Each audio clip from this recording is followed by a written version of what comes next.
చేరుదాము.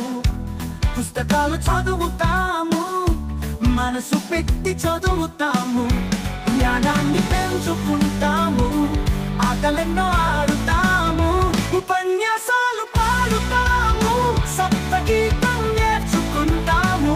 బడిలో ఆనందంగా మనసులు కలిసి బోధిస్తాము. రండి మీరంత బడికి పోదాము, రండి మీరంత ఇదే ఆహ్వానం. స్వీకరించండి బహుమానం, ఆశీర్వదించండి అభిమానం. రంగుల బడి అభివందనం, ఇదే మా స్వాగతం.